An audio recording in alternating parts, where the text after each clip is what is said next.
Bueno, pues vamos a hacer el segundo programa de Isaac Ben Abraham. Sefarat es memoria, qué nombre más bonito. ¿Y de qué hablamos hoy? Yo me gustaría pedirte algún libro, algún sitio donde podamos aprender de la historia de Sefarat. Lo primero, que es de buena educación, es decir, Shalom, Shalom. que significa hola, significa Dios, significa paz, significa estar contento con alguien con el que compartes un rato, como ahora estamos compartiendo tú y yo. Y fíjate que ya es el segundo programa, ¿eh? Esto va bien. Me pides un libro. Sí. Yo puedo hablarte de un libro que es Breve historia de los judíos en España, de un personaje de un nivel intelectual maravilloso, que es Paloma Díaz Mas, que es académica de la historia y que tuve el honor, la suerte o la circunstancia de que cuando tomó posesión de su silla en la academia el día, lo tengo por aquí apuntado, el día 6 de noviembre del 2022, tuve la suerte de estar presente en ese acto institucional.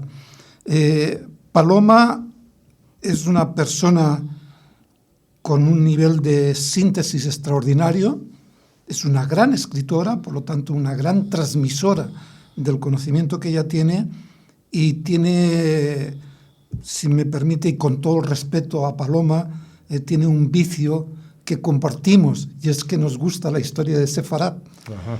Y la resume muy bien en un libro pequeñito, fácil de leer, que está disponible en la Casa del Libro, por Amazon o por cualquiera de las plataformas que hay de venta de libros, que es barato, es decir, es muy asequible y es, como decía, muy fácil de leer. Y resume de alguna forma, en pocas páginas, lo que muchos personajes han escrito durante muchos siglos, muchos libros, y para venir a decir más o menos lo mismo, hombre, con más datos, pero que Paloma lo hace de forma una capacidad fenomenal. de síntesis Mi impresionante. respeto Sí. a Paloma por este libro y por todos los escritos, libros y artículos que ha hecho referentes a Sefarat, y darle las gracias por haberme invitado a la toma de posesión. A ver si se deja entrevistar algún día, podría ser muy interesante, porque realmente yo el libro, que me lo recomendaste tú, doy fe, incluso para aquellos que no os pueda gustar tanto, el libro no es un ladrillo, el libro, como dice Isaac, es realmente un libro fácil de leer, es un libro con una exposición muy clara, donde no te pierdes, al revés, está muy, muy, muy bien estructurado, ¿no? Y no hay tantos académicos españoles ni tantos historiadores que se hayan cansado con la historia de Sefarat. No sé por qué, yo es que como considero que es importantísimo lo que ha sido la presencia judía en España, creo que faltan estudios y falta divulgación por muchos sitios, ¿no? A mí, vamos a empezar ejerciendo como judío. No estoy de acuerdo contigo. Bueno, pues nada, vamos allá, vamos a ver. No, mira, se ha escrito mucho durante muchos años sobre la historia judía de España y de Portugal, los dos países de Sefarat. Se ha escrito mucho, se han hecho muchas tesis doctorales, muchas. Lo que sí es que ha sido poco divulgada. La divulgación, es decir, claro. Una cosa es lo académico y lo otro, lo que está al acceso de aquellas personas que no es que no tengan un nivel intelectual, sino que no conocen en profundidad esa historia. Entonces, cualquier tema le resulta difícil de saber dónde pueden conseguirlo. Pero hay muchas historias, hay libros. Yo no diría que España es el país que menos ha escrito sobre los sefardíes, aunque sí hay países en los que se ha escrito mucho más sobre los sefardíes. Pero todos los países que yo conozco, son unos cuantos, han tenido libros escritos sobre los sefardíes. Y hay universidades en Canadá, en Estados Unidos, en México, por supuesto en Israel, en Francia, en Inglaterra, en Alemania, en Holanda, en Suecia, que tienen departamentos en los que se estudia la historia de los judíos. Me dejaba Portugal, sí, claro. Italia, e incluso en Marruecos. ¿Y Turquía quizá? En Turquía, desde un punto de vista oficial, no tanto como todo lo que han hecho los judíos del Imperio Otomano. Pero hay una presencia, yo te voy a contar una anécdota. Yo estuve un viaje a Estambul, un viaje turístico, y yo no puedo evitarlo cuando veo una librería, pongo la nariz en el cristal, sí, y me pongo... Pasa a algunos, sí. Y me acuerdo la sorpresa que me llevé ver un libro escrito en ladino. Sí. Que no me lo esperaba, o sea, yo, claro, sabía enseguida, supe lo que era, me lo compré, por supuesto, lo tengo en casa, ¿no? Pero de eso estamos hablando hace nada, o sea, hace 3 días, o sea, que es presencia viva, estaba en un escaparate de una librería, y eso te hace ver la importancia que ha tenido la cultura sefardí en tantos y tantos países, ¿no? El primer libro que se imprimió en el Imperio Otomano, los tipos, los caracteres de la letra, se llevaron desde Portugal y se imprimió en el Imperio Otomano. Era un libro judío. Sí, que eso es una cosa que siempre me ha llamado la atención, porque realmente el hebreo desapareció, luego se ha recuperado. No, siempre se ha mantenido a nivel religioso. Bueno, sí, perdón. A nivel religioso. Pero, por ejemplo, en España, es lo que quiero decir, los judíos que vivían en el califato, que escribían con caracteres hebreos. Era un árabe, pues el dialecto que se hablara... No, incluso directamente en árabe. Las primeras obras de Maimónides están escritas en árabe. Pero con caracteres... No, en árabe. En árabe mismo. En árabe. Pero... Y hay muchos de los poetas, Gabirol, toda esta gente, Hasdai, son gente que escribían, el árabe era su lengua no materna, pero sí era la lengua habitual de conversación que tenían. Uh-huh. Y luego escribían en hebreo, o escribían en romance, en castellano, o escribían lo que... Latín incluso, sí. Sí, porque la famosa Escuela de Traductores de Toledo, que es muy curioso, porque no existió tal escuela de traductores. Existió gente que, si vivieran en el siglo XXI como ahora, lo que serían era los que trabajan desde su casa.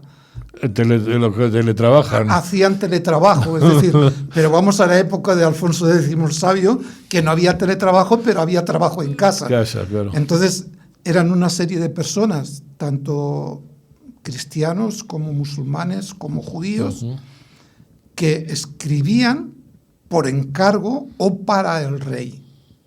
Y como vivían en Toledo, se le ha terminado llamando la Escuela de Traductores de Toledo. La Escuela de Toledo, algún día hablaremos también de eso, porque también me parece otra cosa interesantísima, pero yo sí que quería hoy traer un tema para que la gente entienda, si te parece bien, de lo que estamos hablando, que es el tema de los conversos, ¿no? Vamos a decirlo de alguna manera a los que nos escuchan: usted no sabe si es judío. Realmente muchos de los judíos que no se fueron de España cuando la expulsión se quedaron aquí, cumpliendo con las reglas católicas o cristianas más o menos, unos más, otros menos, otros de ninguna manera, solamente de puertas para afuera, que era realmente la pelea de la Inquisición, que era que esa gente no siguiera manteniendo.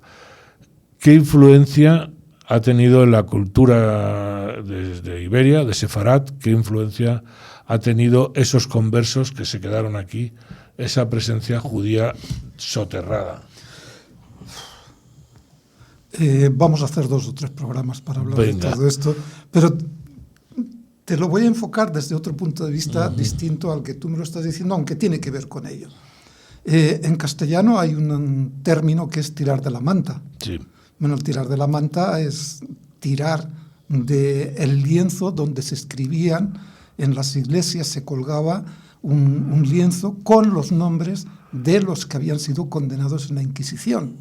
Entonces, el tirar de la manta es decir, tiro del lienzo y tu nombre igual puede salir ahí. Claro. Es decir, eso es así. Tenemos otro término que me gusta mucho, que es mantenerse en sus 13. Esto cuando a alguien no le convences, no puedes en una discusión y dice, no, es que estás en tus 13. Son los 13 principios de fe de Maimónides. Fíjate. Entonces era el judío que seguía haciendo defendiendo, los 13. claro. Hay muchos de eso. Por ejemplo, hay muchos pueblos en Castilla y León, no, en Castilla-La Mancha y en Cataluña también, en Aragón menos, pero en Cataluña también, que barren el sábado. El sábado claro. barrían con la puerta abierta hacia la calle para que los vecinos vieran que estaban trabajando, porque en Shabbat se descansa de todas las labores normales y no se barre. Qué bueno. Barrer, claro. barrer la casa el sábado era eso. En la Inquisición muchas veces se condenaba a alguien porque utilizaba aceite de oliva. Hoy que el aceite de oliva no es podemos vivir sin él, ¿no? ¿Cómo se dice? Primera presión y no sé qué. Los entendidos que hablan de todo esto, el aceite de oliva lo utilizaban los judíos. Los judíos no utilizaban manteca de cerdo. Los cristianos sí. Entonces, cuando una familia no utilizaba manteca de cerdo, la Inquisición le echaba al ojo para ver si eran todavía judeoconversos. Es decir, que se habían convertido, pero seguían siendo judíos en espíritu o dentro del hogar. Hay otro término que es el marrano. El marrano siempre se ha dicho, el marrano es un judío que es de eso. No, marrano viene de un verbo castellano antiguo que es marrar. Que marrar significa apartarse de las normas.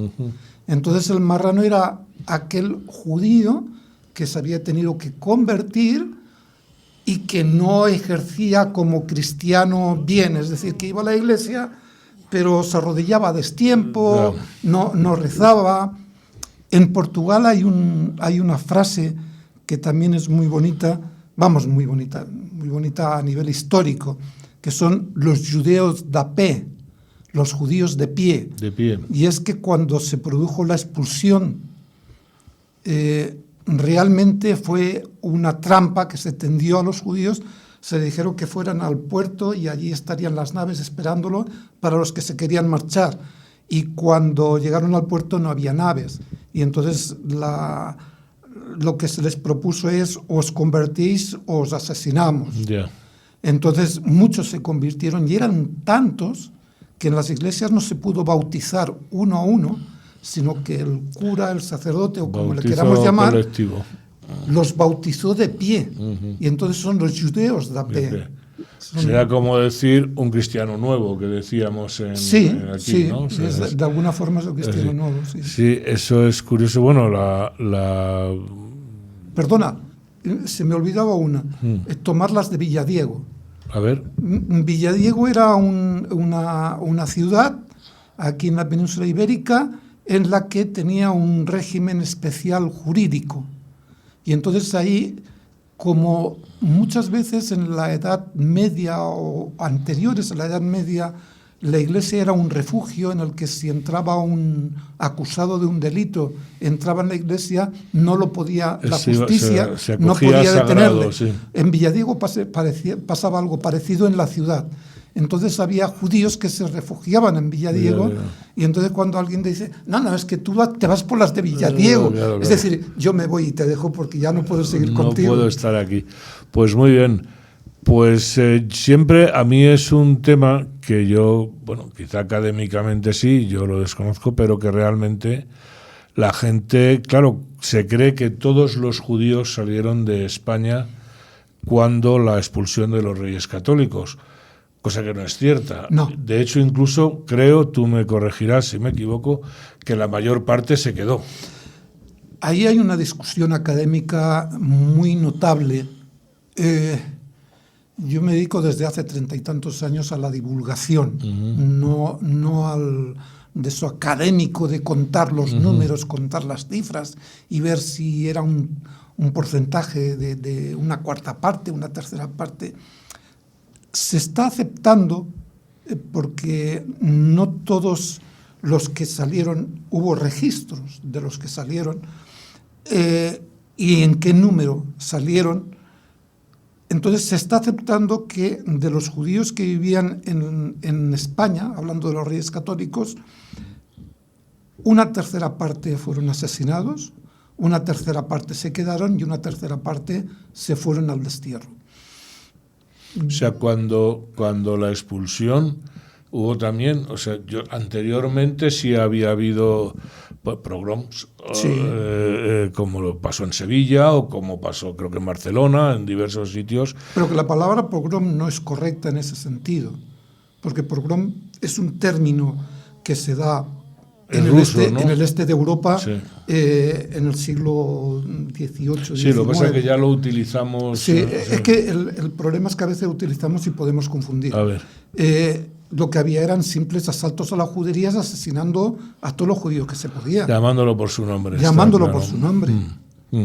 Ha habido casos de esos a partir del siglo XIII, efectivamente, casos muy notables, pero eso sí, pero yo no sabía que cuando se expulsó, cuando los Reyes Católicos se expulsaron, que hubo también matanzas. Sí, porque eran matanzas no tanto generalizadas como individualizadas. Es decir, date cuenta que salían en España realmente, en prácticamente todos los pueblos de España ha habido historia judía, prácticamente todos. Entonces el que salía, a veces salía una familia, a veces salían 3 hermanos, a veces salían 150 de un pueblo. Es muy difícil dar seguridad a todo eso, aunque los Reyes Católicos en el edicto de expulsión manifestaban que les darían seguridad hasta la frontera o hasta el puerto de embarque. Pero eso no se cumplió muchas veces. Muchas veces, demasiadas veces. Claro, además ahí hay un fenómeno que fue las prisas, vamos a decir, no recuerdo ahora cuál fue el plazo que les dieron. El edicto de expulsión es del 31 de marzo y el plazo termina el 2 de agosto porque se prorrogó el plazo, pero termina el 2 de agosto. De hecho, Colón parte del puerto de Palos el día 2 de agosto y la noche anterior no dejan que ninguno de sus marinos bajen a tierra, es decir, se quedan en las naves porque muchos de ellos eran conversos y sabía que si bajaban la Inquisición los podía detener, los podía detener y él se quedaba sin marinos. Claro, eso es un año de estos que juntó la toma de Granada, la expulsión de los judíos y el descubrimiento de América, 1492. Además fue muy seguido, o sea, porque la toma de Granada creo que fue en febrero, no recuerdo. En enero. O en enero. Las capitulaciones se firman en Santa Fe en diciembre, a finales de diciembre, y la entrega de las llaves por Boabdil creo que es el 2 de enero. Pues a primeros de año. Enseguida, a los 3 meses o 4, se decreta la expulsión. Que se firma en la Alhambra. Cuando visiten la Alhambra, acuérdense de la injusticia histórica que se produce en la Alhambra. Que es muy bonita, pero también tiene su parte oscura. Sí, está claro, ¿no? Entonces, bueno, centrándome a ver si puedo, que es la herencia que quedó, digamos, en los reinos cristianos, porque eran varios reinos, la herencia judío de judeoconversos. Antes estábamos hablando, por ejemplo, el caso de Santa Teresa de Jesús, que tú me decías, que yo no lo sabía, que está documentado que su abuelo,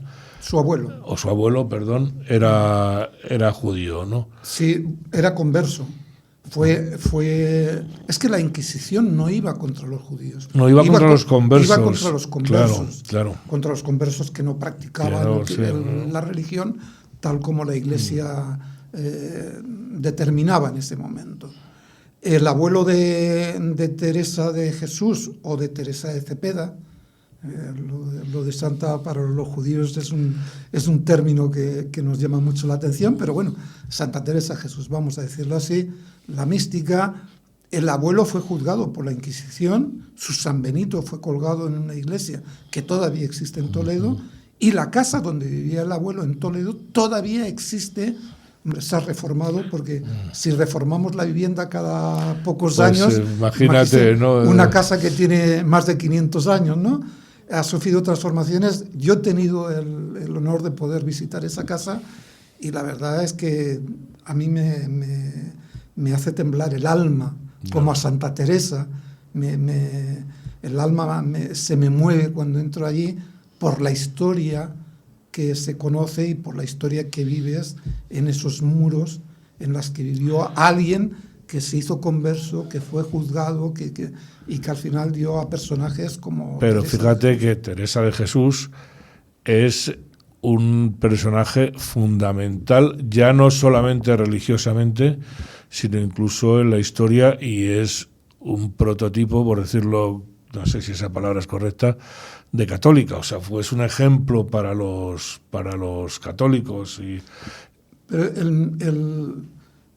es que desde el punto de vista judío a veces choca con el conocimiento que se tiene como cristiano. En plan distendido. Teresa de Jesús hoy día pues tendría que ir al psicólogo, porque su mente se iba por las nubes. Ahora voy a hacer yo de judío. Sí, ahora voy. Se iba por las nubes muchas veces. Y digo psicólogo por no decir otra cosa más fuerte, ¿no? Ya. Pero parte de lo que se conoce en el cristianismo como la mística de Santa Teresa, si profundizamos en ello, y he leído un poco, pero tengo gente conocida que ha leído mucho más que yo, de ese personaje cristiano, de familia judeoconversa, pero cristiano ya. Parte de su mística tiene raíces en la mística judía. Claro, eso es lo que se ha dicho siempre, por eso te digo, o sea, realmente la mística, bueno, hay una mística alemana también, en cristiana, pero también es posterior. No había una mística, los romanos no tenían, bueno, tenían místicos, no se consideraba como tal, ¿no? Tenían vestales. Tenían vestales que también eran muy guapas todas. Era interesante, pero bueno, lo que quiero decir, o sea, hay una parte de la cultura judía entra dentro de ese rama de las místicas. Los árabes, los musulmanes tienen los sufís, sí, cada cultura, ¿no? Cada religión. Pero no había, hasta que no hubo conversos, no sé si San Juan de la Cruz tendría también antecedentes. Los tenía. Pues entonces quiere decir que de alguna manera iba junto con la cultura. Impregnando. Podemos decir, si me permites, que podríamos llamar, entre comillas, mística judía, que en el judaísmo no se conoce con este término, pero impregna la religión cristiana y da sus frutos a través de personajes como Teresa de Jesús o San Juan de la Cruz o más personajes, San Juan de Dios. Hay un montón de personajes que vuelvo a decir, mística, entre comillas, cristiana, tiene sus raíces en el conocimiento pues, de la religión judía, como puede ser el Zohar y todo eso, va impregnando esa parte, ese conocimiento, y se va fundiendo con el pensamiento religioso cristiano. Todo eso. A eso iba, claro, porque Teresa de Jesús hablaba de contemplación, que es una cosa que introduce totalmente fuera de la época que había. Es que fíjate, ahora que hablas de contemplación, la Kabbalah, sí. No la Kabbalah, la Kabbalah, bueno, que podemos hablar de ello, es muy curioso. Su significado en hebreo, Kabbalah, significa recepción. De hecho, si vas a un hotel en Israel, te encontrarás no recepción, sino Kabbalah. porque es la recepción, es lo que recibes a través de ese pensamiento enaltecido, sublime, o como le quieres llamar, que haces de recepción de toda esa información espiritual que te puede llegar, es la Kabbalah. Claro, porque ahí está, bueno, ya viene desde el principio, el mismo Jesucristo se va 40 días al desierto. ¿Te refieres al personaje de Jesús? Al personaje de Jesús. Es que Jesús y Cristo son cosas distintas. Cristo es griego. Y Jesús sí, es judío. Jesús es judío, sí, es cierto.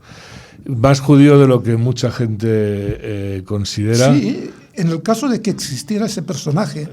No, ahí voy a hacer de judío yo otra vez. Nada, me parece muy bien. Me parece muy bien. Eso está contrastado. Sí, bueno, esa es otra historia. Yo voy a recomendar aquí al profesor Piñero, Antonio Piñero, que lo tienen ustedes en YouTube. Una serie de libros muy sobre interesantes. Todo según de San Pablo y todo de San eso. Pablo también. Sí, lo conozco. Muy interesantes. Muy interesantes y muy clarificadores. Sí, yo creo que ha hecho un gran trabajo, aunque en algunos sitios escueza, pero bueno. A ver si un día también lo podemos invitar para que nos aclare. Cuando nos curan cualquier herida siempre nos escuece siempre un poco. Siempre pica. Pero lo que pica cura, que decía antiguamente, ¿no? Bueno, volviendo un poco a Sefarat, yo creo que de todas maneras, no solamente en esta parte religiosa o mística o como queramos decir, también hay influencias. Por ejemplo, la mayor parte de los médicos que había eran judíos también. La llamada reina católica, Isabel, el médico que la atendió más tiempo y que posibilitó que tuviera descendencia era Badoz. Badoz era judeo converso.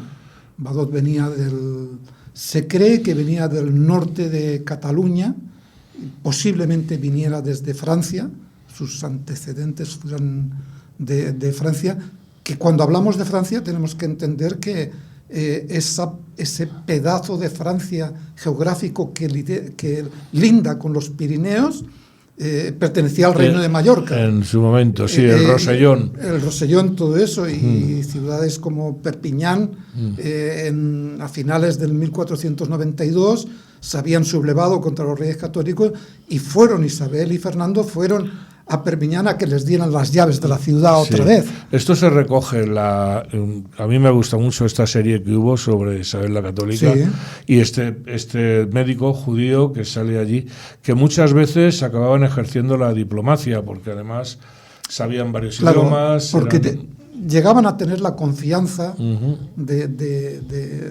rey, de la reina o de la gente de la corte, y a veces tenían otras misiones fuera de la específica por la que habían sido contratados. Claro, pues yo lo digo porque esa ciencia, esos médicos que se convirtieron, se quedaron aquí. O sea, sigue habiendo una influencia ya muchos de ellos sí, no todos, pero muchos de ellos sí. De hecho, en la ciudad de Madrid, cuando se expulsa a los judíos en 1492, la ciudad se queja de que se ha quedado sin médicos y se queja a los reyes católicos y le dice, diles que vuelvan. Claro, que no tenemos médicos. Claro, no tenemos médicos. Los reyes católicos se cargan la seguridad social de la época, clarísimamente. O sea que sí que realmente hay, y por no decir, pues no estudiar apellidos o no estudiar. Tú me decías antes que apellidos judíos hay pocos, pero... Judíos sefardíes. Sefardíes, disculpa. Hay pocos. Pero bueno, muchos son castellanizados. Ahora cuando el gobierno español por fin hizo este acto de reconciliación con los judíos y dio la nacionalidad al que quisiera y tuviera herencia... Una ley que se podía haber hecho mucho mejor, claro. A ver, ¿por qué?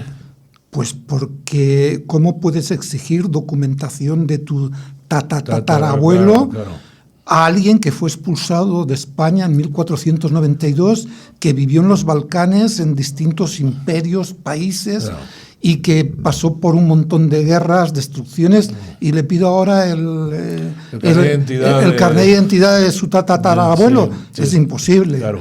Sí, bueno, pero ya sabemos pero que, bueno, que vamos eso a es un quedarnos tema con la parte político, positiva. sí, eso es. Vamos a quedarnos con la Que parte por positiva. lo menos el hecho de reconciliación se hizo y creo que nos queda poco tiempo. Se nos va el tiempo, Isaac, que yo no sé cómo lo hacemos. Bueno, pues vamos a resumirlo diciendo, yo voy a hacer un comentario que lo he hecho antes contigo. Ese estudio, es una universidad inglesa, no recuerdo, la de Pompeu Fabra, Sí. que hizo un estudio de herencia genética de los españoles y salía que entre el 20 y el 25% tenía genes relacionados o genes judíos, ¿no? Yo recomendaría a todos ellos que no rascaran mucho, no sea que se encuentren que Les son salga un judíos, judío, ¿no? y el ser judío es caro. Bueno, pero es así. Pues simplemente esto, ¿no? Para que ustedes sean conscientes de que vosotros seáis conscientes de esta herencia que no queremos perder. No solamente no queremos perder, sino que tenemos que recuperar, porque la memoria es lo que nos determina lo que somos hoy. Eso es. Sí, sin memoria no somos nada, No. efectivamente. Pues hasta aquí hemos llegado hoy también. Y lo de siempre, darle un like si os ha gustado, suscribiros al canal y seguiremos hablando de Sefarat.